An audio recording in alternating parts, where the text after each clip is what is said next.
gentleman from Kentucky, the subcommittee chairman, Mr. Whitfield, and I thank him for his leadership on H.R. 2042. Of course, joining him is Mr. Yarmouth, our local golf pro from Kentucky. There are two Kentucky people here. So. Well, but the golf pro. The golf pro. You'd be popular in my house. By the way, Jordan Spieth is from Dallas, Texas, and I think the world watched again as this young man, 21 years old, did a great job. We're delighted that both of you are here. Before I defer to you and more fully welcome you to the committee, I want to yield to the gentleman from Florida, Judge Hastings, for any opening statement he may choose to make. Gentlemen, recognized. Chairman, no, I welcome our presenters. I have no questions, not at this time. Thank you very much. Gentlemen, welcome to the Rules Committee. Obviously, you know we look forward to you coming up here and your expert testimony that takes place. Chairman Whitfield is referred to as Exhibit A to the committee because he's up here so much. We thought about putting a nameplate out there on the back of the chair, but we have not done that yet, Ed. But please remember, anything you have in writing will enter it into the record, and it helps our awesome stenographer. And so before you leave, I hope you do that. Delighted that you're here. The gentleman from Kentucky is recognized. Mr. Whitfield. Mr. Chairman, thank you very much, and members of the Rules Committee genuinely appreciate the opportunity to be here to talk about the Ratepayer Protection Act. I think most of you would recognize that EPA has been particularly aggressive during this administration, and because of the proposed regulation on existing coal plants that is expected to be finalized soon, over half the Attorney Generals of the United States have already filed lawsuits. A multitude of private entities, both companies, chambers of commerce, NGOs, and others, have filed lawsuits. And many of us describe what EPA's proposed regulation is as a power grab unprecedented. Even the president's constitutional lawyer at Harvard testified that this was a power grab and unconstitutional. And so this legislation, the Ratepayer Protection Act, is simply Congress's attempt to respond to an unprecedented power grab by EPA, utilizing a section of the law that, and a theory of the law that has never been advocated before by EPA. And because so much of the Clean Energy Plan has been implemented by executive orders and by regulation, Congress has not had an opportunity to act. So this particular bill, the Ratepayer Protection Act of 2015, H.R. 2042, is a common sense approach to trying to provide some balance to this proposed regulation. First, I would say, and many people have disagreed with us about this, we do not attempt to repeal the regulation. But we do say that because of the unprecedented legal approach and so many lawsuits being filed, this regulation may not go into effect until the courts have exhausted the remedies. In other words, the court must make a decision one way or the other before it goes into effect. And then if it is determined by the court that it is legal, then the governors may, at their option, if they find that rates are significantly and adversely increased by the regulation, or that reliability of electricity for users is diminished in a significantly adverse way, and in making that determination, they have to meet with their local, the state EPA, the state economic development people, the state attorney generals, and so forth. And if they decide and make a finding that their state would be adversely impacted by this regulation, they do not have to submit a state implementation plan. Now, one other thing I'd like to mention, generally speaking, EPA, when they require state implementation plans of complex rules, as this one will be, allow states up to 3 years to implement that state plan, to draw up a state plan. But in this instance, They are requiring that it be done in 13 months. A very complex plan that uses unusual legal arguments.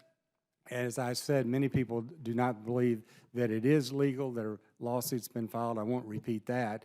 But that's what this bill is about.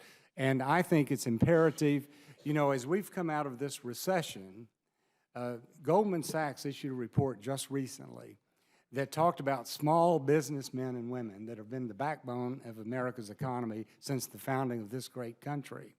Since this recession, we have 600,000 fewer small businesses today than we did in 2009, 6 million less jobs today than we did in 2009. And this Goldman Sachs or Global Market Institute report study not only gave those facts, but gave the reasons for it. And the reasons that they gave were regulations. So these regulations, like this, and because this regulation will allow unprecedented expansion, they can go outside the source of the emission and go to any aspect of society to address it. It will have a tremendous further negative impact on the growth of small businesses in America. That's what this legislation is all about. Thank you all very much for giving me the opportunity to be here. Mr. Chairman, thank you very much. Mr. Yarmouth, welcome to the Rules Committee. We're delighted that you're here. Did your staffer tell you I ran into her yesterday? No, she didn't. Yeah, last night I ran into her, said, tell John I said hi. Well, I appreciate that. Go I back just and got check. in today, so, I accused her of being a Texan. no, we went to She the same high responded school. back, no, sir, I'm from Kentucky. That's right. We're as proud of Kentucky as you are of Texas. Amen. And let me say, Mr. Chairman, that not only is Jordan Spieth an incredible golfer, he is a very, very impressive person and a great model for young people. I think he's great for the golf game, and Texas should be proud of him. Thank you very much. I'll tell you, his balance is tremendous. It's, you know, it's not always easy to win and maintain all that stuff, but he blames his little sister for that, who is a disabled young woman, and that she's the one that helps balance him out. Well, you better hope he doesn't go into politics. He will do well. But thank you, Mr. Chairman, He's not old enough. Not yet, that's right. But thank you for allowing me to appear before the committee to discuss H.R. 2042, the Ratepayer Protection Act. Today we are considering legislation that would block the efforts of the Environmental Protection Agency to move forward in the fight against climate change. The Clean Power Plan would help us maintain an affordable and reliable energy system, all while cutting pollution and protecting our health and environment now and for generations long after us. The plan the President has proposed would lead to climate and health benefits amounting to an estimated $93 billion by 2030, helping prevent the premature death of thousands, while also stopping more than 140,000 asthma attacks in children. The proposed plan would cut hundreds of millions of tons of carbon pollution, as well as hundreds of thousands of tons of particle pollution, sulfur dioxide, and nitrogen oxides. The bill before us tonight would undermine those efforts. First, the bill employs delay tactics. As my friend Mr. Whitfield said, it automatically extends all deadlines of the Clean Power Plan by however long it takes to exhaust any and all litigation against the rule. This blanket extension would be given without regard to the merits of the legal challenges. As a result, the opponents of the Clean Power Plan would be able to exploit the judicial process, filing frivolous lawsuit after frivolous lawsuit in an effort to stop the plan's implementation.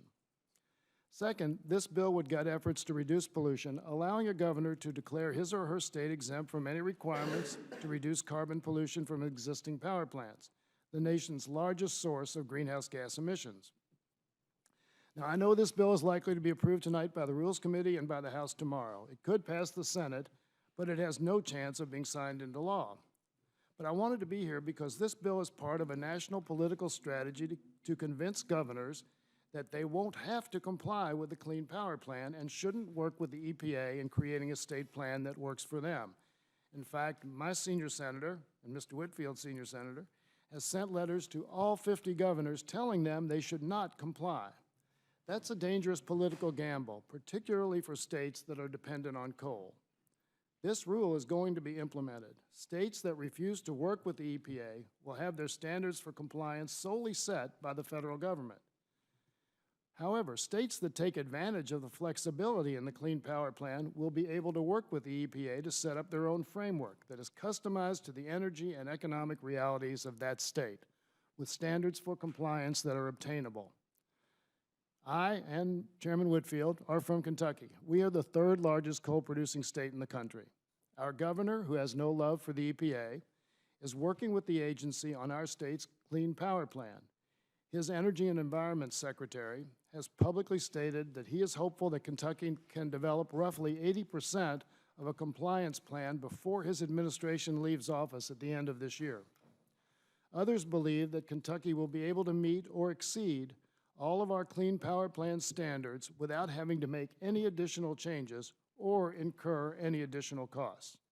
We are on pace right now to be in full compliance. Let me say that again.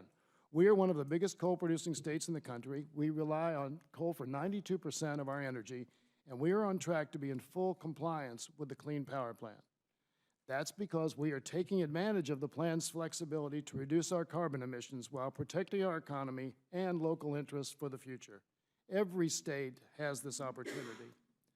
But this bill and other efforts that send the erroneous message to governors that they shouldn't or won't have to comply with the Clean Power Plan would squander that opportunity. I know my Republican colleagues on this committee won't vote against the bill, but I urge them to recognize that reality.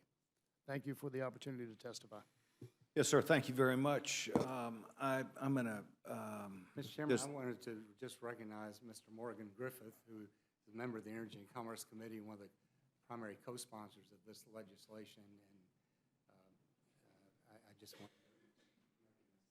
does the gentleman wish to speak on the bill? I do, with your permission, Mr. Chairman. Without any problem at all. So we've got a golfer and we got a swimmer. There you go.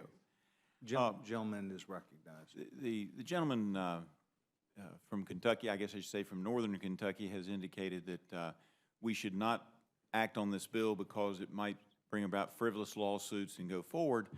But the purpose and the reason that we have to have this bill is because the EPA is engaged in what I would call frivolous regulations. They know they have a very weak case when it goes to the courts. And while Mr.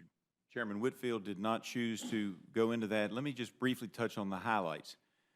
The Clinton administration interpreted the new Clean Air Act and said they did not have regulation, they did not have the regulatory authority under Section 111D if it was already being regulated under Section 112.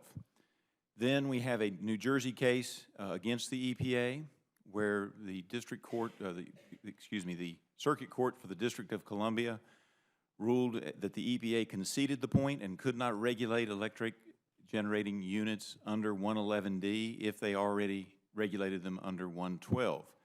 And last but not least, there was a court case that came out in 2010. The EPA New Jersey case came out in 2008. In 2010, there's a footnote in the Supreme Court case, be glad to get you all those cites if you wish them, that actually in the footnote, the Supreme Court said EPA cannot regulate under 111D when they can regulate under 112 or have already regulated under 112. That's the situation we find, that now, all of a sudden, after 20 years of interpreting it one way, the EPA has found what Lawrence Tribe described as a ghost amendment, a dangling amendment, and decided they have authority to regulate under both 112 and 111D.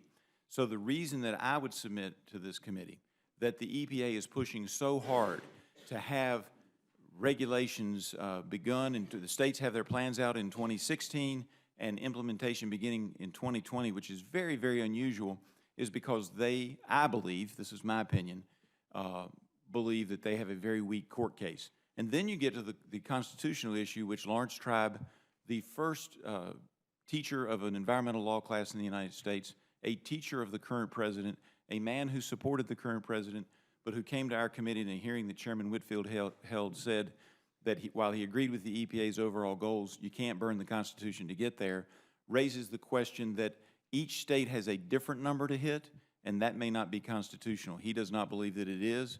I'm not well versed to speak on the ins and outs of the constitutional arguments, but it does appear that there is substantial constitutional question raised by serious thinkers, not just folks who are trying to block the EPA because it's, necessarily the right thing to do. While I think it is in this case, there are solid legal reasons why many of us believe this will not pass the courts. And unfortunately, it's on such a fast timeline that the states have to come out with their plan, and even implementation might occur before we get a court ruling from the Supreme Court on this. It's why this bill is very important. I will also tell you, I think the safe harbor provisions are extremely important for those states.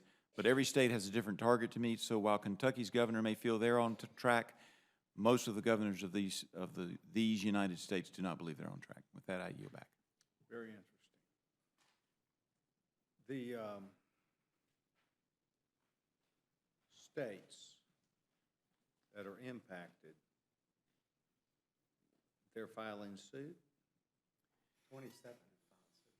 The suit was filed. Because the final rule has not come out, the court has ruled that they were premature. That's understandable. That the court would make that ruling was not shocking. However, I had hoped that the courts might go the other direction because of the severity and because nobody doubts the final rule is coming. It should be out in the next few weeks. But the courts have deferred, at least in the short term. These issues will be ripe and able to be judged as soon as that final ruling comes out. And I would just like to mention one thing that Mr. Yarmouth, who I have a great deal of respect for, mentioned. He talked about our current governor in Kentucky doing everything possible to work with the EPA to address this issue. I might say that the Democrat candidate, who's Attorney General, was one of those that filed suit against this rule. The Republican candidate, so one of them will be governor, has indicated that he would not work with EPA on this rule either.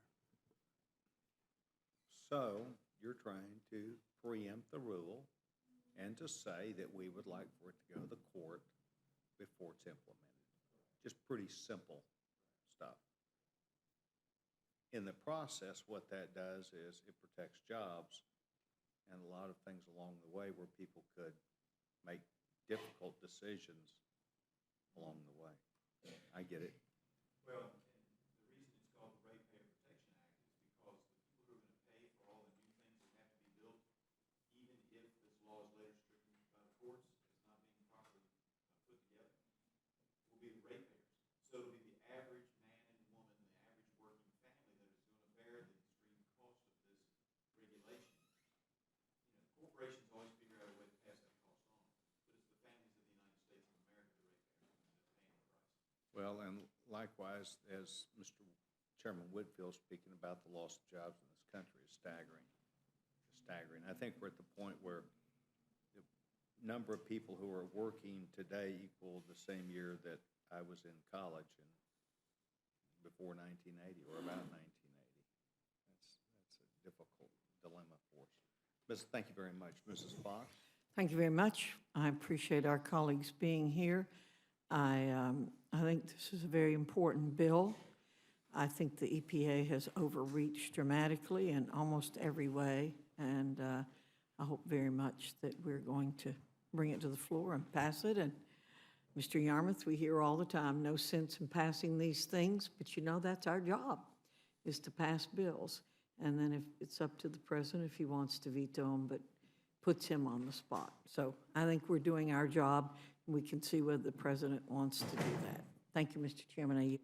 Yes, ma'am. Gentleman, just back to time. Gentleman. I thank you for being here. I'd like to think that our job would be to pass bills that are going to become law or that are going to be able to actually make a difference. But so we have a difference of opinion on that. But look, I agree with the points that Mr. Yarmouth raised, and we'll go through this exercise and move on. But I think we ought to be passing a transportation bill. I think we ought to be, fixing immigration system. I mean, there are a lot of things that are absolutely vital that I think have a chance of becoming law.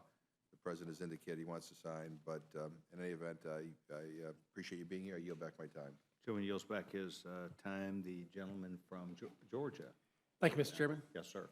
This is one of those many occasions where I agree with everything that Mr. McGovern just said. There are so many other things that we ought to be working on. And I put the environment in the category of something that's not a partisan issue. Come down to my part of the world, I'll tell you it's not a partisan issue.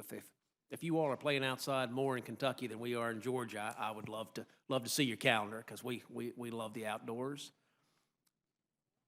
We had 40 years of settled history on this. The president didn't come to Capitol Hill and say, you know what, I have some concerns, I want to work with folks on it. Didn't come to the Energy and Commerce Committee and say, you know what, I feel like we need some new legislation, need to empower the EPA in new ways. He went back to something that we all understood what it meant in 1970. We all understood what it meant in 1992, and came back and said, no, it means something different entirely. And thus, your committee, which has so many other things you ought to be doing, and our committee, which has so many other things we ought to be doing, is sitting here today working on something that the president should have never been doing.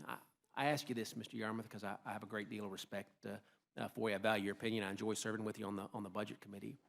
This seems like one of those instances where we could say, you know what, we may have different ideas about how to regulate. We may have different ideas about how to solve climate change, but we have the same idea about what the balance of powers is in the United States Constitution. And Mr. President, even if your idea is a good one, going about it this way is wrong. Why can't we have that collaboration today? It would be nice, and I think actually there's some signs elsewhere in our universe of issues that we are coming to some convergence of ideas. If I can step back and trace the history of this, though, for just a minute. The Supreme Court ruled several years ago, back in 2007 or 8, I believe, that carbon dioxide was a pollutant and had to be regulated under the authority of the Environmental Protection Agency.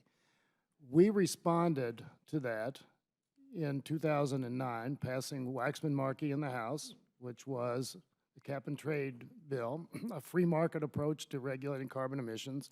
It was killed in the Senate.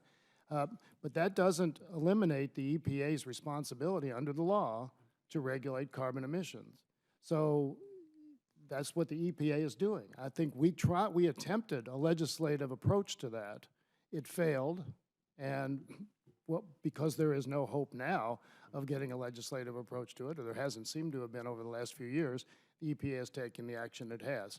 So yes, I agree with you. It would have been a legislative approach to deal with carbon emissions would have been much preferable to the executive action and to the litigation and that will follow. But we are where we are.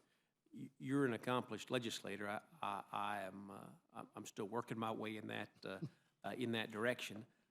Lawrence Tribe is not one of my favorite commentators. I tend to disagree with him more than I tend to agree with him. Not because I doubt his expertise in jurisprudence. It's because I don't like the political perspective from which he writes that expertise. But he says to justify the Clean Power Plan, the EPA has brazenly rewritten the history of an obscure section of the 1970 Act. He says frustration with congressional inaction cannot justify throwing the Constitution overboard to rescue this lawless EPA proposal. You're telling me about Supreme Court cases that say not only can the EPA do this, they're required by law to do this. One of the preeminent scholars of jurisprudence today says not only is the EPA not allowed to do this under statute, the Constitution doesn't allow this process to take place. Why is it that it is seen so clearly by one of our preeminent legal scholars, and yet, from your perspective, you think we may still have a disagreement on that foundation? Well, I was in the hearing where Mr. Tribe spoke. There was another esteemed judicial expert who was there, took a very different position. So I think, as in many other cases, we have a conflict of opinions as to what the Constitution would say and what laws are. And you and I can't resolve that. But again, I think as impressive a background as Mr. Tribe has, he's not, everyone is not on his side. And there are legal scholars who find differently. And obviously, the administration's counsel and the EPA's counsel have decided that they do have the authority. That will be litigated. There's no question about that. Yeah, I hope this is not the foundation on which another 20 or 30 years of presidential action is based. I hope we have a Republican president next cycle, and I hope that Republican president does not go back and dig through 40 years of settled history and try to rewrite the law. I think we've seen on TPA as clearly as anything how much weaker it has made the president on Capitol Hill, that instead of working with folks on issues on which there would be some agreement, not this much agreement, but this much agreement, instead of working together on those issues, we work around each other on those issues, and I believe we do so to the, not just the detriment of this institution, but to the detriment of the nation. And like Mr. McGovern, I regret that we're here dealing with this today. Mr. Chairman, I yield back. Thank you very much.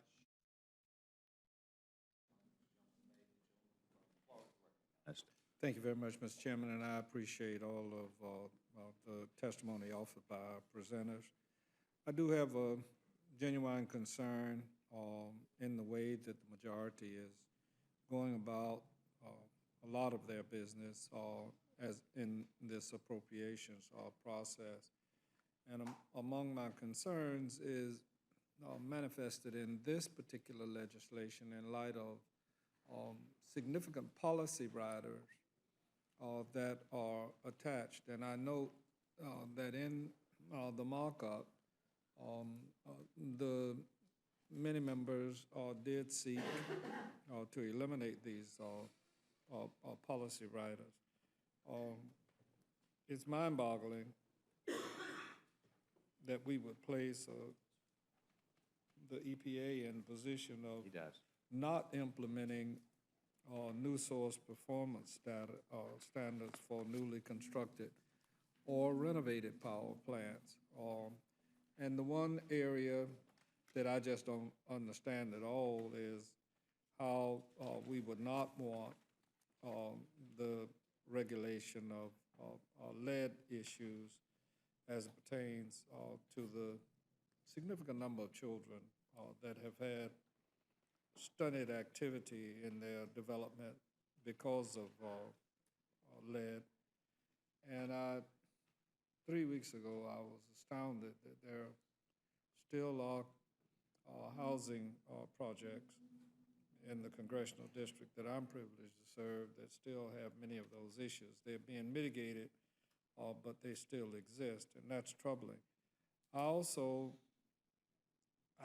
I guess maybe all of the talk about carbon and regulating those emissions just kind of like don't count for very much in the minds of many. I believe the cuts to this agency and these policy riders will just set us back, and somewhere along the line we may be in a position of dealing with these matters in a significant way. And that is a continuing concern that I have. Also, I would imagine this rule is going to show up as yet another grab bag rule. And we'll see it as a method that the majority continues to employ. Anyway, I don't have any questions, Mr. Chairman. Yields back his time. Not a question. The gentleman, I'm not trying to engage the gentleman at all, but it's my hope that the rule today will allow members of both parties the opportunity to seek things on the floor that they would like for appropriations bills. And I do appreciate, and the gentleman knows I'm always sensitive to his comments. Thank you very much. Gentleman from Texas, Dr. Burgess. Thank you, Mr. Chairman, and I appreciate the opportunity to visit with Chairman Whitfield about this issue again. It's one that you and I have studied a lot in my time of service when I was on the Energy and Power Subcommittee. In fact, it goes back far enough that I actually remember when the bill that Mr. Yarmouth referenced, Waxman-Markey, was before our subcommittee and our full committee. And of course, Waxman-Markey passed out of the committee. It was a pretty long night, pretty sharply divided night. I thought that bill was dead at that point, and we would never see it again. I was certainly surprised when 3 or 4 weeks later, it was about this time of year. It was late June, as I recall, in 2009, when suddenly it got new life and new legs and came blazing through the halls of Congress, and we had it on the floor, and it passed, not by a very large margin, but it did pass. You know, a lot of people point to that summer of 2009. And Chairman Whitfield, you remember, we had lost the majority in the election of 2006, so Republicans were in the minority. Wasn't much we could do to stop it or modify it in committee. We might have tried, but there just wasn't much we could do. And yet the world changed on the next election. Now, I remember all the pundits writing in 2009 that, you know, Republicans were so deeply in the minority that 40 years in the wilderness sounded like the best case scenario. And yet then we found ourselves, thanks to the courage of our chairman, we found ourselves after the next election back in the majority. And I've always felt that one of the reasons that happened, one of the reasons where people sat up and paid attention, was the passage of Waxman-Markey right before the 4th of July in 2009. It was one of the most devastating pieces of legislation ever to come through the Congress, ill-advised, tax increases all across the country, limitations on energy. You couldn't even sell your house. You couldn't even sell your house. You couldn't put your house on the market unless you did all these things as prescribed in the bill. So, I mean, I had people burning up my phones, I know. Now, I will sit here and tell you that it was the healthcare law that propelled us back in the majority, but I'll tell you what set the stage was the passage of Waxman-Markey. And the public revulsion was so visceral and so deep, they couldn't even talk the Senate into bringing it up. And they had some of the biggest champions for Waxman-Markey over in the United States Senate. Senator Kerry, this was his big deal. He wanted very much to get this done. And it died, for want of a second, over in the Senate, because the Senate, at least, wisely saw the country's reaction to what the House had done, and the country recoiled in horror at what the House had done to devastate personal freedom that night that this bill was passed on the floor of the House. So Mr. Yarmouth makes the statement that the legislative approach failed. The legislative approach didn't fail, it actually worked. We are representatives of the people. The people said, we don't want this. I mean, I cannot tell you the number of angry phone calls I had when people actually realized what was going on.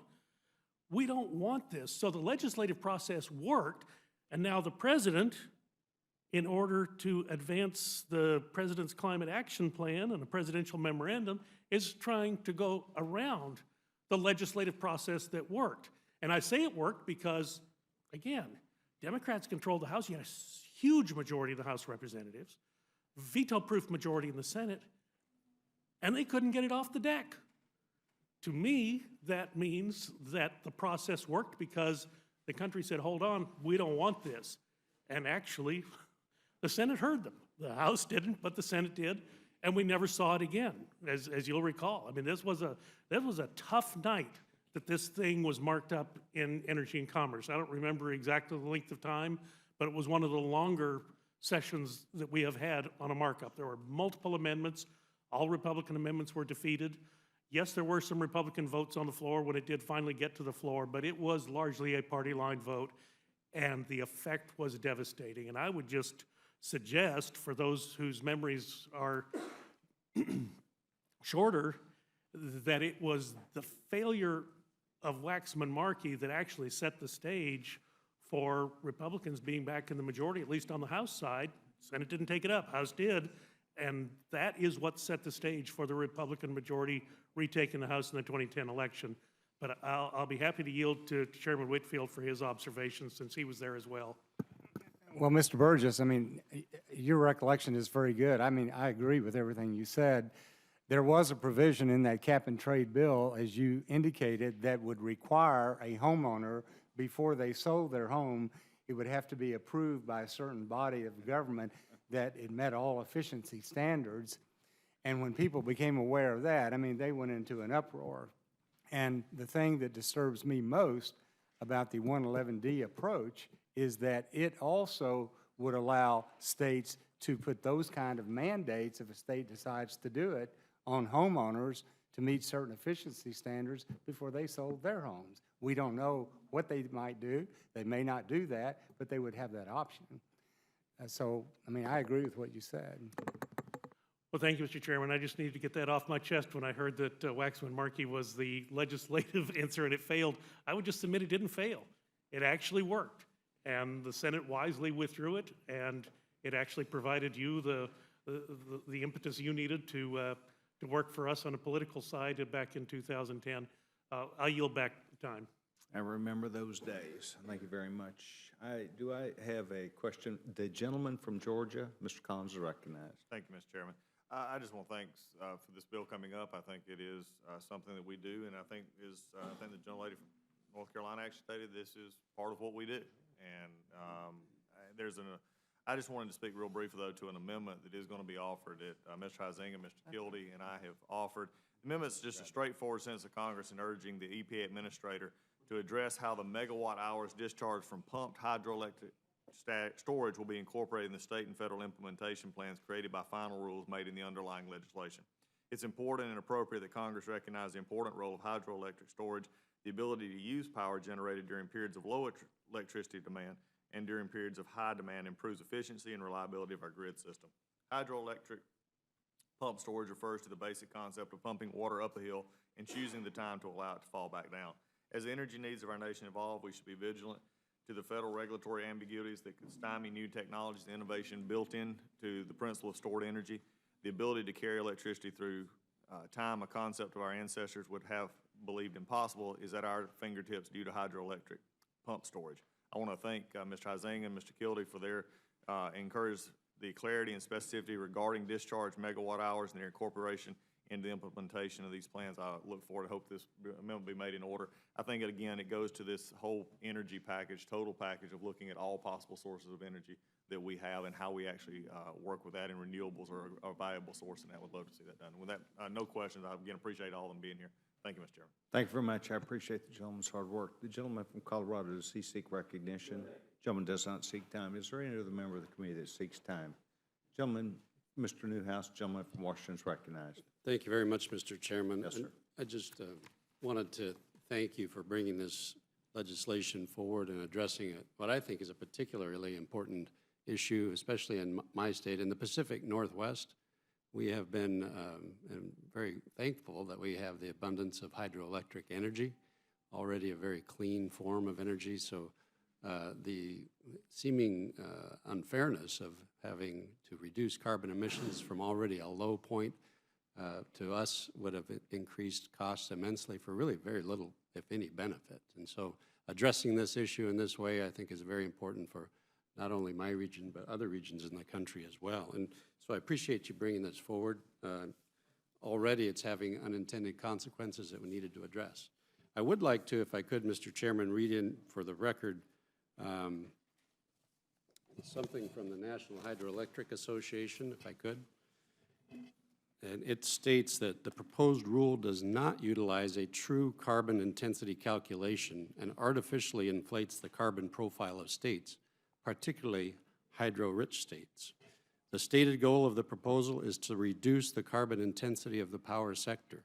Yet an analysis of the Energy Information Administration's 2012 state profiles show that hydropower-rich states already enjoy some of the lowest carbon-intensive power generation systems in the country. For instance, Washington, 132 pounds of CO2 per megawatt hour. Idaho, 166 pounds. Oregon, 266 pounds. In fact, my state of Washington ranked 50th in pounds of CO2 emissions per megawatt hour in 2012. Idaho, 49th. Oregon, 48th. Yet instead of seeing an advantage under the proposed rule for having the lowest carbon emissions ranking in the country, these states are asked to do even more. Notably, the EIA rates are calculated taking the total amount of carbon emissions in pounds divided by the total megawatt hours, including hydropower MWHs, as opposed to the EPA proposal that starts with a fossil emission rate of pounds of carbon emissions divided by fossil megawatt hours, and then applies the various building blocks, including renewable megawatt hours, to the baseline to calculate the 2030 goals. The NHA believes any carbon emissions reduction rule should recognize and value the positive contributions hydropower generation makes by utilizing a fossil emissions rate as its starting baseline. The proposed rule does exactly the opposite and artificially inflates the carbon profile of states with significant existing hydropower generation. So I just wanted to read that into the record to underscore and illustrate exactly the problem that you're addressing here and how much I appreciate that you doing so. So, Mr. Chairman, with that, I yield back. Mr. Newhouse, thank you very much. Gentlemen, Yeah, we just got notice that the administration has issued a veto threat on this, so I wanted to. Could I have not seen that yet. We just got it over our So email, so. at the time that we get that, we'd love to put it in the record Absolutely. and have a Thank you. chance to review that. Appreciate it. Thank Yield back. you very much. Gentlemen, thank you very much for being here. Mr. Whitfield, once again, another superb activity on your part, and we appreciate you taking time. I hope you'll tell the gentleman, Mr. Upton, that you did a great job today and intend to do the same, and we thank you very much. Is there anyone that seeks to testify on H.R. 2042? I'm not sure that I have anyone listed as a possible witness. Seeing none, I will now close the hearing portion of H.R. 2042, Ratepayer Protection Act, and would now open up the hearing part on H.R. 2822, Department of Interior Environment and Related Agencies Appropriations Act 2016. And note that we have two awesome members of the House who are here, and I'm delighted that they're here. The gentleman from California and the gentlewoman from Minnesota. You know, probably, Betty, you were looking for David Dreyer still, aren't you? Yeah, that's what I was thinking. Yeah. Well, we're delighted that you're both here. Without objection, anything you haven't right will be entered into the record. We're delighted that you've taken time to join us today, and the gentleman from California is recognized. I thank the gentleman. Thank you, Chairman. Each of you are aware that the committee has made some very difficult decisions as we prepared for this bill. As reported by the Appropriations Committee, the fiscal year 2016 Interior Environmental Bill is funded at $30.17 billion, which is $246 million below the fiscal year 2015 enacted level and $3 billion below the budget request. We've made a sincere effort to prioritize critical needs throughout the bill within our 302B allocation. In the interest of time, I won't outline all the programs and activities funded in this bill, but would like to point out a few highlights. Again, this year, the committee has provided robust wildfire funding, which we need. Fire suppression accounts at the Department of Interior and the Forest Service are fully funded at the 10-year average level. The hazardous fuel program was increased by $75 million to $526 million in the fiscal year 2015 bill, and that increase has been maintained in this bill. The bill also continues critical investments in Indian country, a nonpartisan priority of this subcommittee, building upon the bipartisan work of former subcommittee chairman Mike Simpson, Jim Moran, Norm Dix. This bill continues to make investments in education, public safety, health programs in Indian country. I'd like to thank my good friend and ranking member Betty McCollum for being a tireless advocate and working with me to address these critical needs. The bill includes $452 million to fully fund payments in lieu of taxes, PILT, which provides funds to local communities with federal land to help offset losses in property taxes. The bill provides $2.7 billion for the National Park Service, including more than $60 million in new funding related to the centennial of the National Park Service. We've also addressed a number of priorities within the fish and wildlife accounts. The bill funds popular cost-shared grant programs above the year 2015 enacted levels. It also provides for additional funds to combat international wildlife trafficking, protects fish hatcheries from cuts and closures, continues funding to fight invasive species, and reduces the backlog of species that are recovered but not yet delisted. The bill provides $248 million for the Land and Water Conservation Fund programs that enjoy broad bipartisan support, we've attempted to return the emphasis of the Land and Water Conservation Fund to its original intent of recreation and state-local acquisitions. Overall, funding for EPA is reduced by $718 million, or 9% from fiscal year 2015 enacted levels. Again, this year, there is a great deal of concern over the number of regulatory actions being pursued by the EPA in the absence of legislation and without clear congressional direction. For this reason, the bill includes a number of provisions to stop unnecessary and damaging regulatory overreach by the agency. Before closing, I'd like to address the Endangered Species Act, the provisions in this bill that addresses the Endangered Species Act. We have no interest in interfering with science or letting any species go extinct. But we are concerned about federal regulatory actions lacking in basic fairness and common sense. The provision in this bill address problems created by the ESA driven not by science, but by court orders that drain limited agency resources and force the department to cut corners to meet arbitrary deadlines.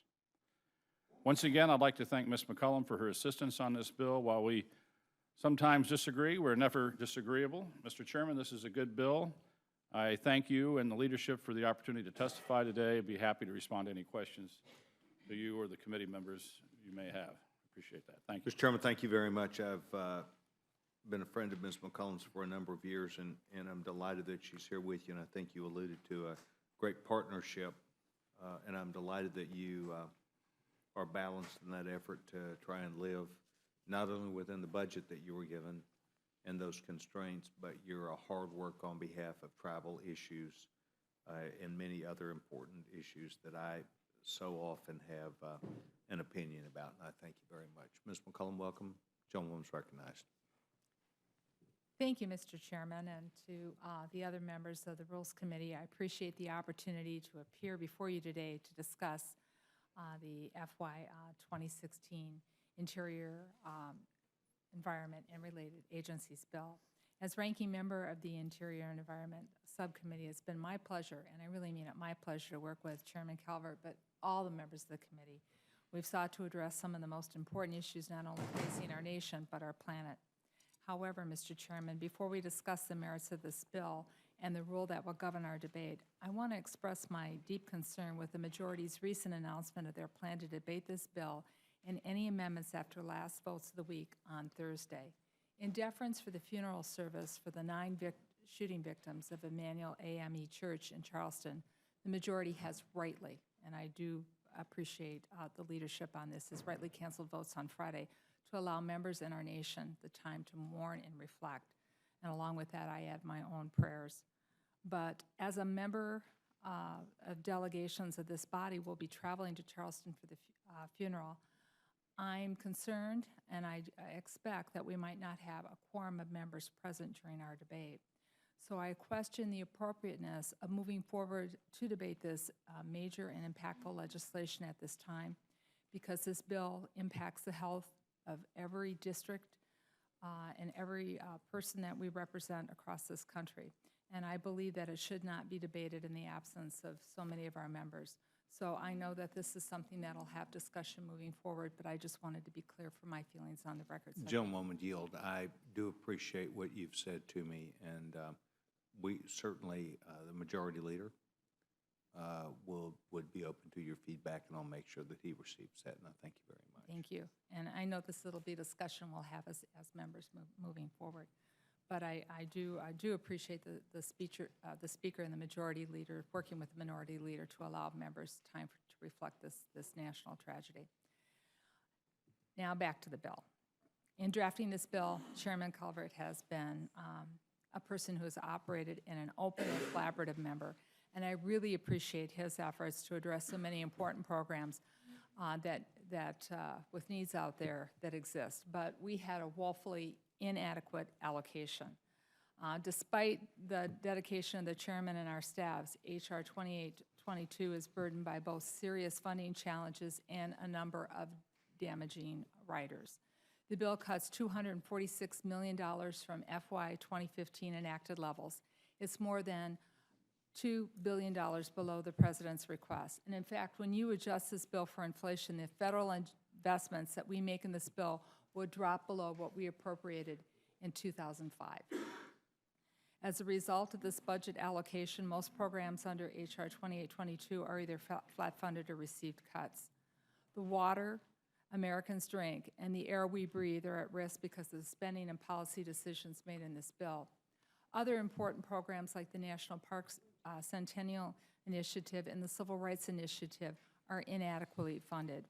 And while the bill provides funding for wildland fire, it does nothing to address the underlying problems with the way Congress funds these fire costs, which has resulted in more and more funds in the bill being directed away from other important programs to pay for these costs. Even in areas where we have strong bipartisan agreement, and make no doubt about it, it's strong bipartisan agreement in Native American programs, the funds that were available were inadequate to address many of the needs that we heard in testimony. As I said, we received compelling testimony on the problems that are present in Indian country, especially in education and health, and I know we as a committee would like to do more. I want to, once again, just talk about the way we came together under Chairman Calvert's leadership to provide $330 million increase for Native youth programs, but this was less than the half the budget increase that the President requested for the same programs. The funding and policy decisions contained in this bill for the Environmental Protection Agency, in my opinion, are a disaster that threatens to undermine the endanger public health and safety.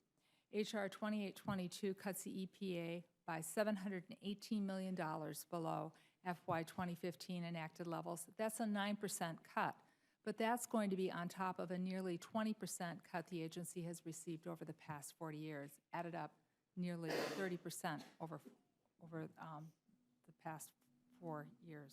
The consequences of these cuts to public health and environmental protection will be negatively felt in communities across this nation. And finally, I must express my strong opposition to the numerous special interest policy writers and funding limitations included in the bill. These damaging provisions, which number more than 24, undermine important environmental laws, threaten public health and safety, and deny the impact that climate change is having on our planet. Mr. Chairman, I would like to request, however, when HR 2822 comes to the floor, it be considered under a true open rule so that the House can have thorough, informed debate on this bill. The spending and policy decisions made by this legislation deserve open consideration because of their profound impacts on health of our environment and the health of our communities. I want to thank you and the members of the Rural Committee for this opportunity to testify on HR 2822, and I want to thank Chairman Calvert and all of our staffs for working together to at least move forward with some of the important funding that we were able to do with these limited resources in Indian country. Thank you, Mr. Chairman. Yes, ma'am. Thank you very much.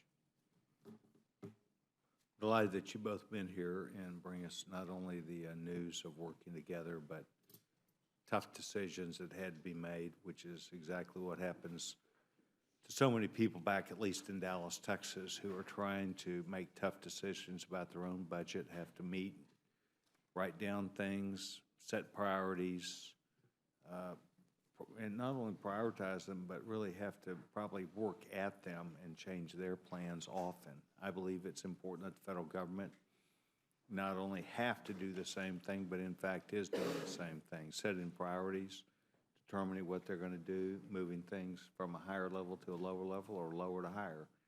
And along that way, trying to get a better opportunity to make decisions in their own way. I know that this is what you have to do also. I know you have to do this because we have seen appropriators come up here and most respectfully have moved at the will of this House of Representatives from the decisions that have been made, and I appreciate both of you very, very much.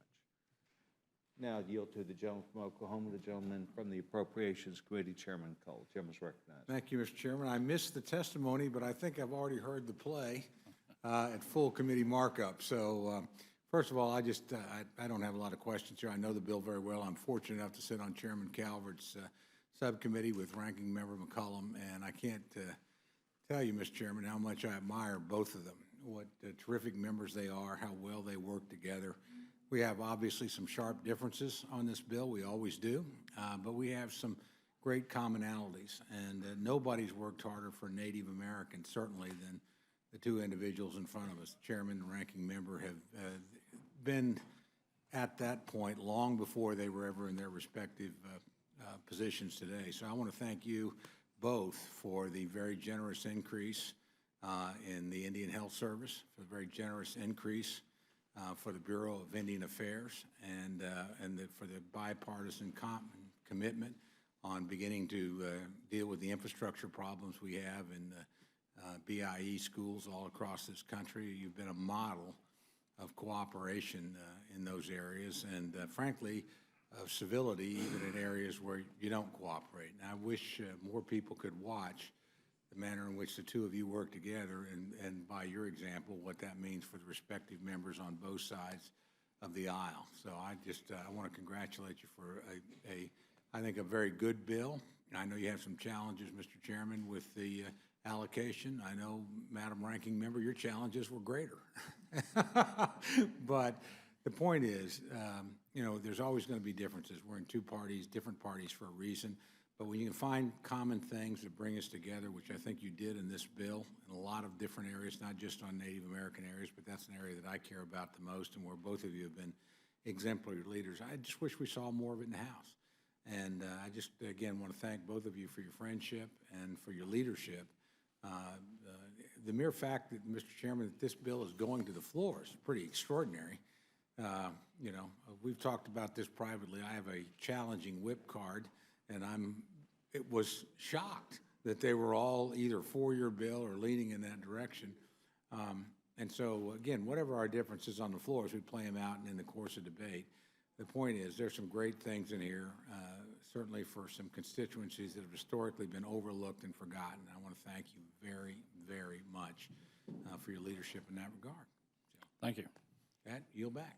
Doesn't get any better than this. I know y'all are ready to go, but got to stick around for a little bit longer. Mrs. Slaughter? Well, they've been receiving a lot of nice things. I know they have. By the nice way, people. Yes. Gentlewoman, yield just a second. Yes. Have you looked back over your left shoulder, Betty?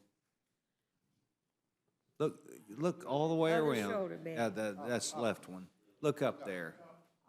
Oh my gosh, look at that. Well, welcome. It's my billboard. Yeah. As she said, it was a public hanging. We did say that, Yes, we did. and we had a great time. We had a good time. Gentleman's recognized. I appreciate her giving me just a second. Oh, of course, always. It's nice to see you both, but I can't stand this bill. And let me take just a minute or two to tell you why, but first I'll give you the President of the United States' opinion of it. They strongly oppose House passage of H.R. 2822, and I'll pick and choose here as we go along. The bill drastically underfunds the Department of Interior programs as well as the Environmental Protection Agency's operating budget, which I'm sure was not by chance, which supports nationwide protection of human health and our vital air, water, and land resources. Funding levels in the bill would prevent investments that reduce future costs to taxpayers by facilitating the increased energy development and maintaining facilities and infrastructure in the national parks, the refuges, forests, public lands, and Indian country. They make it harder for states and businesses to plan and execute changes that would decrease carbon pollution and address the challenges that the nation faces from climate change. They would reduce support for partnerships and effective collaboration with states, local governments, and private entities on efforts to restore and conserve national resources. Further, the bill includes numerous highly problematic ideological provisions that have no place in funding legislation. The provisions threaten to undermine the ability of states and communities to address climate change and to protect a resource that is essential to America's health, clean water, as well as the most basic protections for America's special places and the people and wildlife that rely upon them. The president would veto it. And I would like to say part about one piece of it, and that's the National Endowment for the Arts, because I need to. We are pleased that there was not a drastic cut, but I need to tell you that 4.7 million Americans work in arts. The arts contribute, if we pay 146 million, the arts contribute 698 billion to the U.S. economy, or 4.3% of its GDP. The nonprofit arts section generates 135 billion and supports 22.3 billion in government revenue. We don't make any other expenses that I know of that brings back that kind of reward. U.S. exports of arts, goods, movies, paintings, jewelry, so forth, grew to $75 billion in 2012. For every federal dollar invested in the arts, 9 non-federal dollars are leveraged, generating $600 million. And high school students, this one is so important because the important is to open up the other side of the left brain. If you have had music classes, you get 102 points higher on the SATs. If you've had 4 years of art in high school, your verbal scores on the SATs go up 59%. But there's something even newer that we haven't talked about before because it's fairly new, but I think all of us will really reflect on the importance of this. The NEA and Walter Reed Hospital got together to creative arts therapy at Walter Reed. And they treat the service members who are suffering from PTSD, TBI, and other psychological disorders. And those are the service people who carry around a suitcase full of medicine all the time and live in some effluvia of drugs and hope, I suppose. But what they found out is that the yoga classes that they have there, the patients with PTSD respond better to that than anything. This is a very low cost, a non-invasive, effective treatment for the service members, and it has turned out to be one of the top 5 wish to continue post therapies on service members' patient satisfaction surveys. By the healing arts, they are able to use both sides of the mind, open up their brain, look at what happened to them, give up all that medication, and live a life. For that reason alone, we should really be very grateful for that. Not only are we able to have people live and participate in their life again after serving our country and us, but it's very cheap at the price. So thank you for that. I respect that NEA is still there, Mr. Calvert, and I know that you have been a supporter of that. Thank you very much for that. But I do want to know it's very important. And as a microbiologist, I do certainly believe in clean water, so I would just not be able to support this bill, but thank you all very much. Gentleman yields back the time. The gentleman from Georgia. Thank you, Mr. Chairman. My very first year in Congress, 2011, we got to vote on and pass the rule to consider the Interior Appropriations Bill. We didn't actually get to vote on the bill that year, nor have we gotten to vote on one in any other year that I have been in Congress. It's the very first one that I've had a chance to be a part of. Last year we had the Ryan Murray budget agreements. Yes, there aren't enough resources to work with, but last year we had an agreement on resources and we still didn't get to vote on a bill. It's a real testimony to what the subcommittee has been doing. Ms. McCollum, I would challenge you. I'm not one of those folks who think we got it right at these funding levels. I wanted to see the dollars come out of mandatory and go with the actual cap numbers that we passed back in 2011. I supported the BCA. I would ask for the Appropriations Committee leadership on that. You all lead on so many different issues. I would challenge my friends on the other side of the aisle to find that exchange of mandatory dollars for discretionary dollars that you would not get my support for. I would love to partner with you to do that. It is really distressing that more and more often I go to a town hall meeting and folks feel like these are the levels that we planned for, that we desired, that we actually said were the right ways to invest in America. It's not the right way to invest in America, and I don't want it to stick out there any longer than it has to. But I wanted to ask you, I saw an article on the front page, not front page, but in the Washington Post today. Love the national parks, love what they do for our country. A little distressed that so often it's all foreign language speakers who are appreciating our national parks. We need to get more of our folks out appreciating our national parks. But I saw big fee increases coming in the national parks. And I got into the text of the article, and they said, well, the reason we're quadrupling entry fees into Joshua Tree, the reason we're doubling up in Harper's Ferry, and on and on and on, is because Congress has been cutting back on what they've been supplying to us, and we have roads and bridges that are in disrepair. And then they quoted a Park Service spokesperson that says, yes, we're going to be using all of these fees to build new picnic areas and education centers around the country. What do they use those fees for? Do you all appropriate those fees, or does that all go right into their pocket and we don't get a direction on that? Most of those fees stay within the parks in which they address it. Not all the parks, by the way, generate fees, say like Yosemite or Yellowstone. Some parks aren't as well visited, and so some of those funds are shared with those parks also. But, parks in America are a great deal, fantastic deal. Most parks you can go into in the United States are for a very reasonable price. A family can experience a wonderful experience in a national park, as they did last year, because it was a record-breaking year for people who visited the national parks. As we go into our centennial year, we've added a modest amount of money, about $60 million. We're looking for matching dollars from corporations and others to help enhance the park experience. But, it costs $100 to go to Disneyland today, back home in my area. You can go to a national park, a family of four in a car, for much less than that, and for a few days, and a very reasonable price. So I think the national parks are a great deal for America. It's the most popular agency, probably the most popular agency in the national government.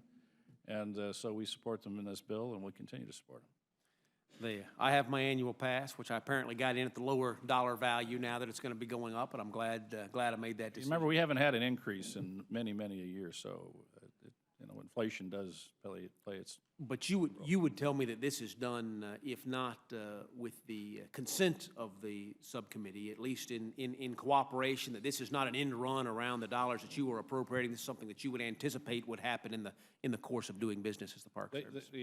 I would say this: the National Park Service does not raise the fees on a regular basis, and so these are reasonably, I believe, modest increases and are justified with additional cost to operate those parks.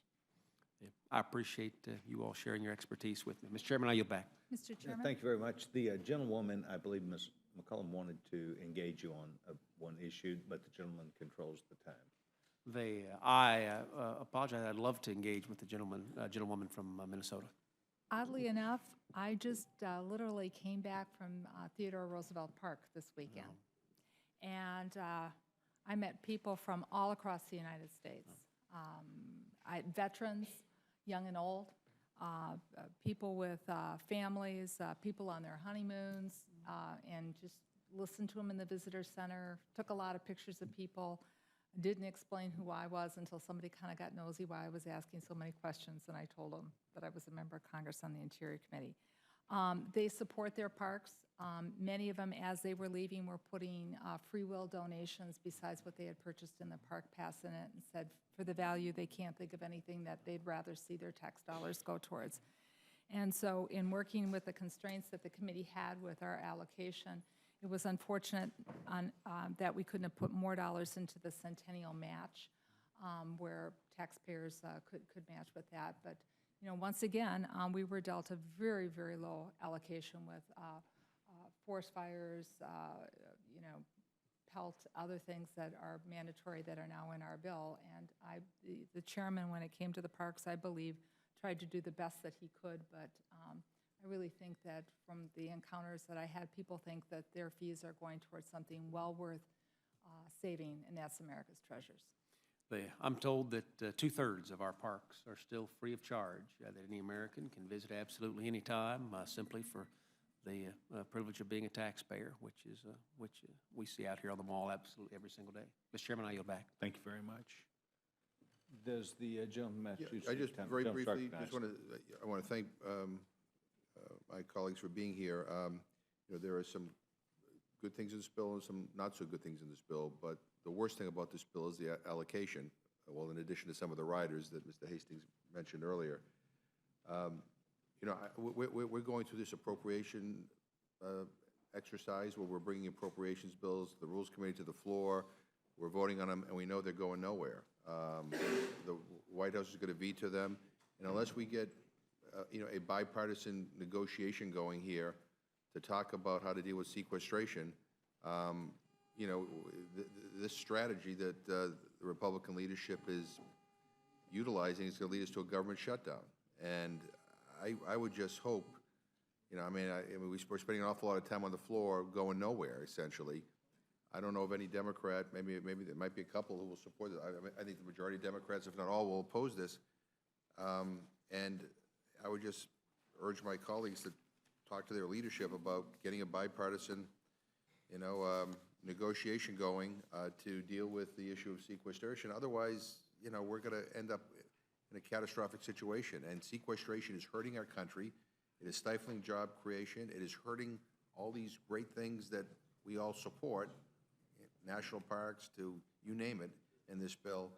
And time is running out. This will go to the floor, but let's be honest, this bill's going. This is not the bill. This is not what we're going to see at the end of the day. And I would much rather go through this process knowing what our allocations are and having a more honest discussion on the floor. But I think this is not the way to proceed. I yield to the gentlelady. I appreciate, just because you mentioned bipartisan discussion, that maybe I should note that not a single Democrat amendment was accepted by the committee. So, well, in any event, I just wanted to say that. I thank my colleagues for being here. I yield back my time.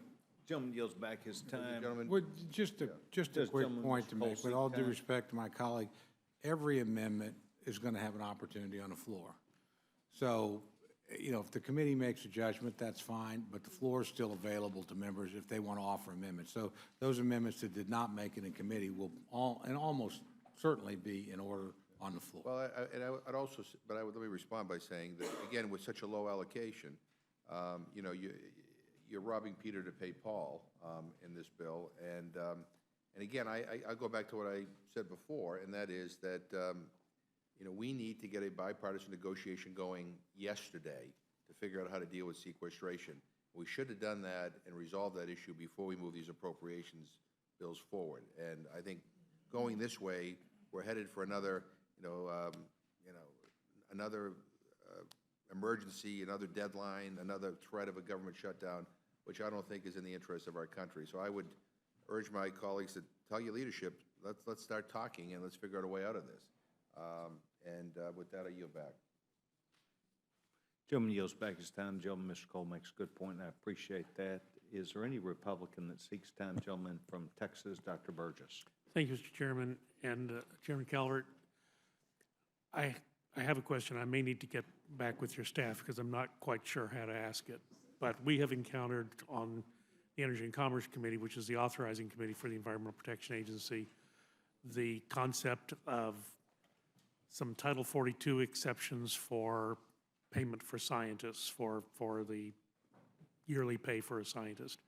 Originally, these were developed within the Department of Health and Human Services and then the EPA, as I understand it, was devolved from Department of Health and Human Services and retained that ability to give Title 42 exceptions or payment exceptions to outstanding or exceptional scientists.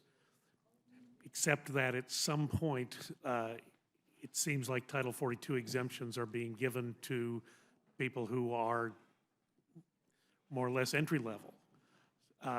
We actually had a hearing on that in Energy and Commerce, and I guess my question to you, or perhaps a question to your staff, is what have we done about that? Gina McCarthy, the prior administrator for the EPA, basically would give us no information. We actually had some communications from the National Treasuries Employees Union who felt that this practice was unfair, and just like to know what we have done to sort of get our arms around that. Well, as you know, as was obviously pointed out, we've had significant cuts within the Environmental Protection Agency's staffing levels over the last number of years. And for a number of reasons. I won't spend a lot of time getting into that. But we're happy to work, as we have worked with the authorizing committees, both on the Resources Committee and the other authorizing committees that have cross jurisdiction with the appropriations to work to clarify and to work with you on this issue with scientists. I've heard this, and I'm certainly willing to work with you if we need to. If you believe there's an amendment that's necessary, if we haven't addressed it specifically, we'll certainly take a close look at it. But we've addressed a lot of issues here, and let me see, I just got a note here. If you can have your staff get with our subcommittee staff, and Sure. We'll take a close look at it. I appreciate that. Thank you, Mr. Chairman. I'll yield back. Thank you. Yes, sir. Thank you very much, Gentleman. Yields back to time. Gentleman Judge Hastings. Thank you very much, Yes, Mr. sir. Chairman. Mr. Chairman, I won't bore you and our members with the comments that I made earlier. I spoke on H.R. 2042, and I might say I misspoke because I should have been speaking on the measure that's before us now, H.R. 2822.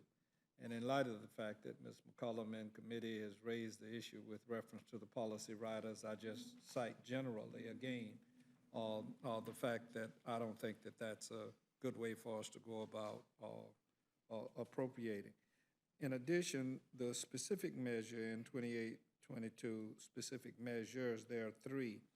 I raised one issue having to do with the lead test kits, and I just, for the life of me, don't understand how we would do anything to undermine efforts to protect sensitive populations' exposure to lead. And also lifting from the administration's position. And Ms. Slaughter, I'm not sure, did you offer by unanimous consent the administration position? Right, then I ask unanimous consent that the amendment, that the administration's policy be Without objection. made a part of the record. Thank you, Mr. Chairman. And lifting from it very briefly,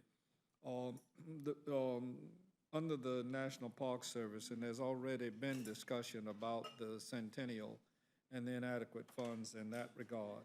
But the administration policy states the following. The bill also fails to provide funding for engaging youth and cultivating the next generation of conservation-minded individuals, including funding for transportation assistance to students from Title I schools. All of us have, or at least most of us in Congress have some of these schools in our district, and I can tell you those little field trips mean an awful lot to children that simply would not get an opportunity to visit state parks. And I can't imagine that it's a tremendous amount of money that was involved, and to cut that out just sticks it in the eye of poor people, as we are wont to do here in this institution over and over again. Also very concerning, Mr. Chairman, is the fact that the bill reduces funding for the Smithsonian Institution. And I'm not sure, I haven't been over to there in Space Museum. I've read in the newspaper where the museum has had to establish temporary covered walkways to protect the public from potential falling debris from its facade, and also plans to reduce their operating hours, including the other musea that are in the complex. And that's very troubling. I mean, we're a better nation than that. And in offering our priorities, sequestration notwithstanding, those are three areas I think that we could have and should have been concerned with. And I'm disappointed that we're not. Mr. Calvert? I just wanted to point out, we didn't cut the Smithsonian. We level funded. It's certainly under the president's budget request, but it's funded at last year's budget levels. And we're certainly aware of the problems at Space and Air Museum. We're certainly going to address that. As you know, we're finishing up the African American Museum. That's a significant cost to the committee, but it's something that's important. We're going to finish that on time, reasonably on schedule. Well, I understand. So we're making good progress on these projects. Yeah, I used the term cut. Perhaps I should have used the term reducing the funding by 116 million or 12%, if I wanted to be more accurate. It just, the little three areas, lead, having children and giving an opportunity, poor children, to go on field trips to parks, and the decrepit position that the Smithsonian finds itself in are just areas that I think that we should have prioritized and cut away something else in order to be able to provide adequate resources for those concerns. Thank you, Mr. Chairman. Gentleman, yields back his time. Thank you very much. Does a member of the committee seek to be recognized? Gentleman from Georgia is recognized. Mr. Collins. Thank you, Mr. Chairman, and good. I, again, appreciate bringing it. It's not an easy task. I think it's been talked about on both sides here, especially with the numbers and the caps that you had to work with. But I think Mr. Cole brought out, the difficult choices that are made, and I think it comes into a simple fact of choices we make in the long term. And I think, my friend from Florida is right. There are priority choices here, and I think the long-term debt and long-term deficit spending that we have, it has to be part of that priority process. But I want to focus on one issue that is, I think, takes into account that balance between progress and conservation. In the North Georgia mountains, where I'm from, this has become a bigger issue, and it sort of bleeds into another issue that has been mentioned here tonight, and that's transportation funding and issues. And the underlying bill and the accompanying report, it takes important steps to deal with a decision to list the northern long-eared bat as threatened.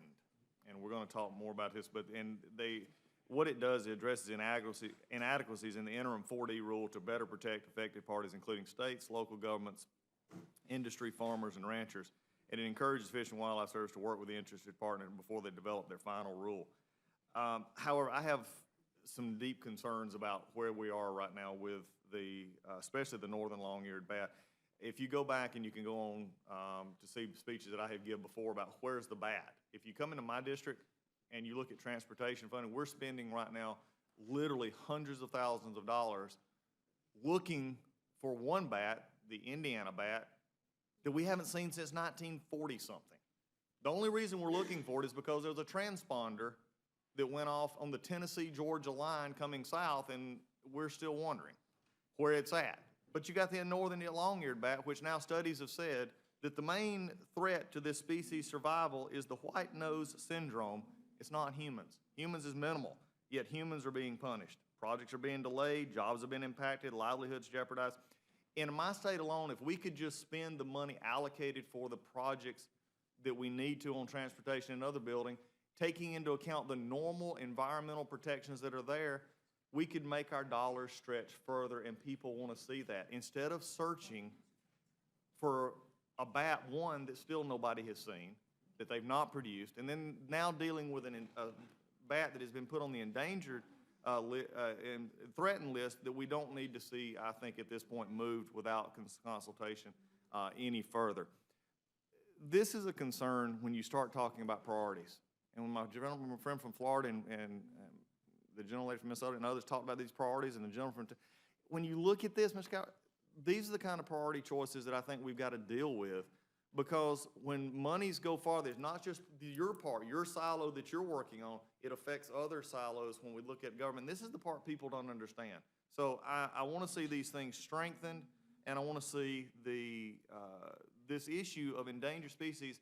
The act was created for those who are truly endangered, those species that we need to bring back. Conservation in my part of the world is the essence of the farmers and the people who come to the 9th District for the environment that we have. But when we do stuff like this, we're undermining the very thing that we're looking for. And if you want to comment on that, I'd appreciate it. We're going to be looking further into this, but I do appreciate at least what's added. Well, I appreciate the gentleman yielding. As you know, we're the Appropriations Committee, not the Authorizing Committee. And I know for a number of years, having been an authorizer for a number of years, that a lot of work has attempted to be done to reform the Endangered Species Act. But we have worked with the authorizing committees, primarily was it regards to science. And sometimes the courts involve themselves in some of these issues. And so in those cases, we've sometimes make a determination in the appropriation side to have a position on this issue. But our bill forces the Fish and Wildlife Service to reissue the 4D rule so that anybody who abides by the Fish and Wildlife conservation measures doesn't need a permit.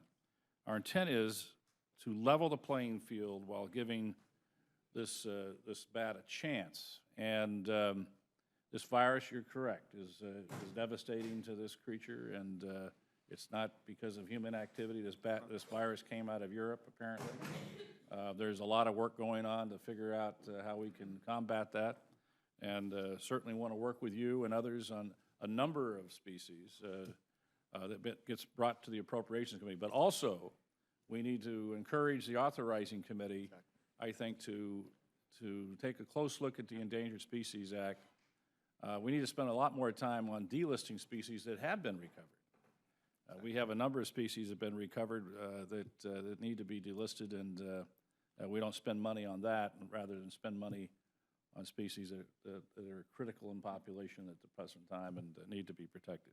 And gentlemen, I agree completely, and I think this is the difference in authorizing and appropriating, and that's why you hit it every chance you get, because this is becoming such an issue that not only with authorizers but appropriators, and we find the balance. We find the balance that needs to be had from projects and spending, and also authorizing on how we deal with this. I've worked with the Endangered Species Working Group. We'll be coming out. There's some stuff coming in the near future about this. This is something I wanted to highlight. I appreciate what is in here. There is some other stuff that could be strengthened, but we'll continue to work on it. I just want to say thanks and highlight something that's been very detrimental in my district lately, and you hit it on both the authorizing side and the actual appropriating side, and I appreciate that. Appreciate that. Thank you. Mr. Chairman, I yield back. Thank you very much. Does the gentleman from Alabama start to ask Mr. Thank you, Mr. Chairman. First of all, a comment and then a question. Comment is that another species that they're considering listing is the eastern diamondback rattlesnake. Now, let me tell you, in South Alabama, they're truly endangered because we shoot every one of them. It is ludicrous to think that that species is endangered because they are everywhere. If you go walking around the woods in the South in September and October, and you're not careful, you'll step on one. And if you've ever seen somebody who's been bit by a rattlesnake, you'll know it is a dangerous thing. So add to your list, gentleman from Georgia, the eastern diamondback rattlesnake, which many of us will tell you is one of the silliest things I've ever heard the government do. Here's my question, and I don't mean this as facetious at all, it's a serious question. Why are you only cutting EPA 9%? Well, if you look back over the last 6 years, we've actually cut EPA by a third since we took over. Okay, why only a third? We're trying to make significant reforms in the Environmental Protection Agency. We're making progress, but it's going to take some more time and some more folks. I hear from people throughout my district more about the EPA than I hear about any other federal agency. It is doing more damage to the American economy, to people who are just trying to run a business, than any other thing we have in federal government. And the idea that we're spending $7.4 billion on an agency that's trying to destroy the American economy seems kind of funny to me. But I understand you've got a role to play in the Appropriations Committee.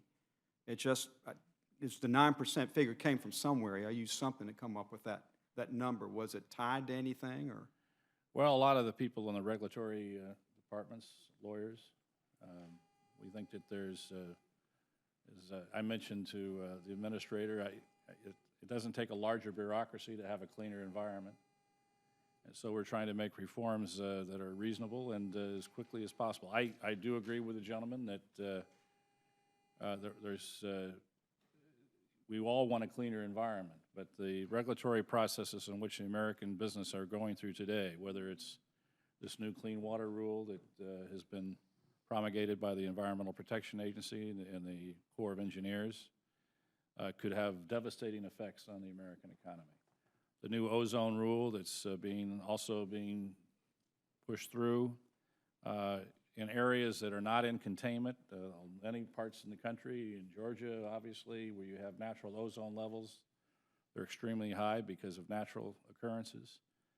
You can't get containment. We shouldn't be imposing these new ozone rules, in my opinion, until a majority of these communities around the country can get to containment. And what we propose in this bill is that 85% of the communities in the United States have to be under the 2008, the Bush containment rules on ozone, before we move on to this new rule that's being proposed by the Environmental Protection Agency. I agree with you. There's a lot of work to be done, but we're trying to chip away at it. Well, I appreciate the fact you're chipping away at it. It's just that when I talk to county commissioners, farmers, small business people throughout my district, I mean, literally every time I go home, I hear another horror story about what the EPA's done to one of them. So do I. And if we think we're going to build the American economy back while these regulatory agencies stomp on their necks with these regulations that make no sense at all, while they're trying to list the diamondback rattlesnake, I mean, we're kidding ourselves. Nobody is a bigger environmentalist than people that hunt or fish or farm or engaging in forestry because that's their lives, it's their livelihoods. Everybody wants a good environment. But we have a federal government that's just totally out of control when it comes to this. And it looks like the president's just frustrated he can't get his way with Congress, so he's going to go push every way he possibly can. And so what he's done is he's victimized the people of the United States and not done one single thing to help the environment. So I appreciate the work the committee's doing, and I hope you'll continue to do it. I yield back, Mr. Chairman. Gentleman yields back his time. Does gentleman from Colorado seek time? Gentleman does not seek time. Gentleman from Washington seek time. Gentleman's recognized. Thank you, Mr. Chairman. In light of the fact that votes have been called, I'll be brief. Just wanted to thank the chairman and the ranking member for bringing the appropriations bill forward. Some very important things in here. Wanted to point out at least two. In section 424, it says limitation on use of funds does not allow funds to be used to prevent people from utilizing or accessing federal lands, especially sportsmen, recreationalists. I think that's a very, very important thing, that people can continue to use federal lands, the resources that we have there for the enjoyment of all Americans. So I appreciate that language being in there.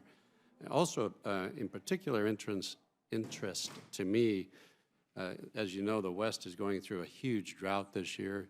Headlines over the last couple of years you've seen in the summertime where the West is on fire, a tremendous number of forest fires. So I appreciate the increase in the budget for the Forest Service to prevent and combat those forest fires. Catastrophic fires are eating up such a huge amount of the Forest Service budget that taking steps to address that is very much appreciated. And then, Mr. Chairman, I just wanted to address a couple of things I heard. First of all, there was a Democrat amendment accepted in committee, so I wanted to point that out. The statement was made that there was not. And then I think I heard correctly that the Republicans like to poke poor people in the eye and they do that on a regular basis. And I take exception to that, and I just wanted to go on record saying that many of us in this Congress go to great lengths to work very hard to create a business environment, to create an economic environment that creates jobs, that puts people to work, to help poor people, do a lot of different things. So I just thought that was an unfair characterization and wanted to make that point. So with that, Mr. Chairman, I'd like to yield back. Thank you very much. Is there anyone else that seeks time? Seeing none? No, not yet. Want to thank both of you for being here today. If you'll please leave whatever you brought in writing for our awesome stenographer, I appreciate it. Is there any other member that seeks time on this bill? I'll now close the hearing portion of H.R. 2822, and the chairman now be in receipt of a motion from the gentleman from Oklahoma. Y'all are excused. Y'all are great. Thank you. Yes, sir. Thank you, Mr. Chairman. Mr. Chairman, I move the committee grant H.R. 2822, the Department of Interior, Environment, and Related Agencies Appropriations Act 2016, a modified open rule. The rule provides 1 hour of general debate, equally divided and controlled by the chair and ranking member of the Committee on Appropriations. The rule waives all points of order against consideration of the bill. The rule waives points of order against provisions in the bill for failure to comply with Clause 2 of Rule 21. The rule provides that after general debate, the rules shall be considered for amendment under a 5-minute rule, except that 1, amendment shall be debatable for 10 minutes, equally divided and controlled by a proponent and an opponent, and shall not be subject to amendment. And 2, no pro forma amendment shall be in order, except that the chair and ranking minority member of the Committee on Appropriations or their respective designees may offer up to 10 pro forma amendments each at any point for the purpose of debate. The rule authorizes the chair to accord priority and recognition to members who have pre-penned their amendments in the congressional record. The rule provides 1 motion to recommit with or without instructions. Section 2 of the rule provides for the consideration of H.R. 2042, the Ratepayer Protection Act, under a structured rule. The rule provides 1 hour of general debate, equally divided and controlled by the chair and ranking minority member of the Committee on Energy and Commerce. The rule waives all points of order against consideration of the bill. The rule makes an order as original text for the purpose of amendment, an amendment in the nature of a substitute consisting of the text of the Rules Committee print 114-20 and provides that it shall be considered as read. The rule waives all points of order against the amendment in the nature of a substitute. The rule makes in order only those further amendments printed in the Rules Committee report. Each such amendment may be offered only in the order printed in the report, may be offered only by a member designated in the report, shall be considered as read, and shall be debatable for the time specified in the report, equally divided and controlled by proponent and unopponent, shall not be subject to amendment, and shall not be subject to demand for division of the question. The rule waives all points of order against the amendments printed in the report. The rule provides one motion to recommit with or without instruction. Section 3 of the rule provides for the consideration of concurrent resolutions providing for adjournment during the month of July 2015.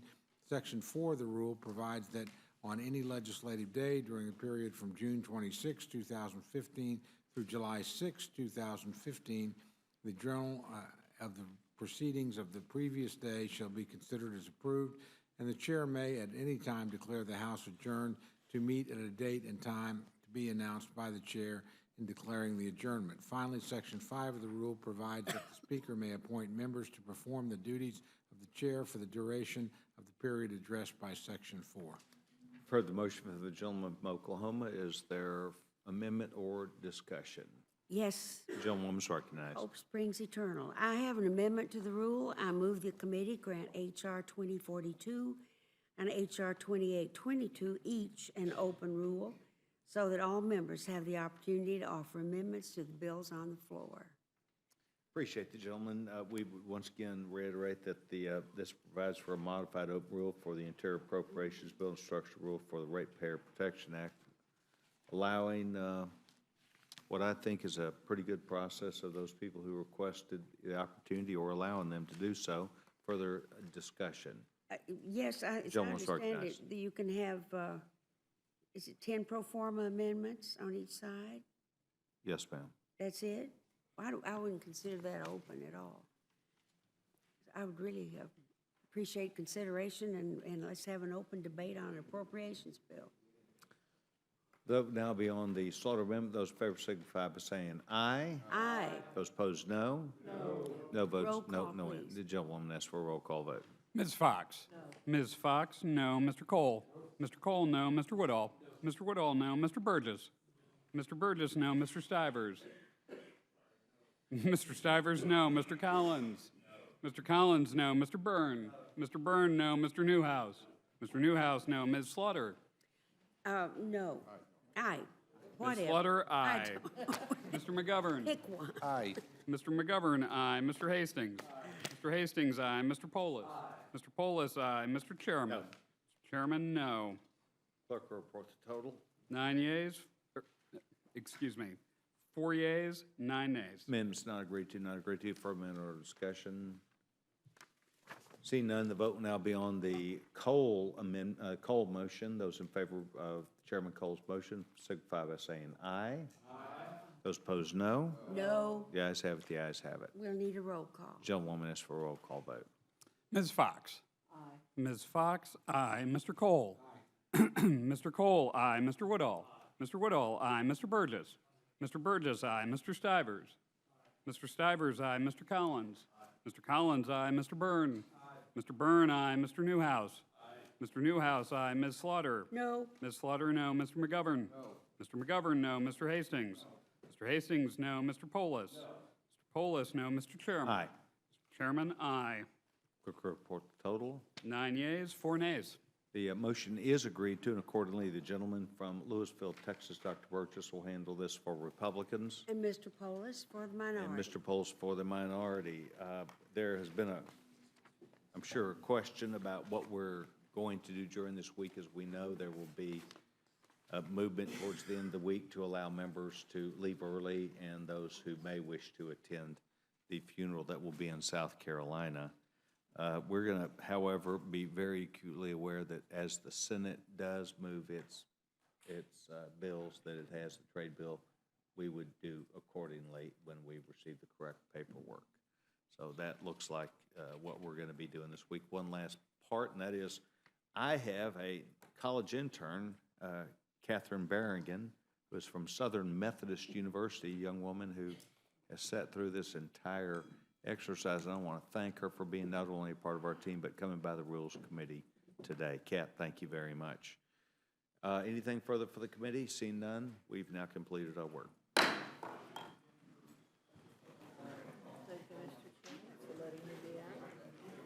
Yes.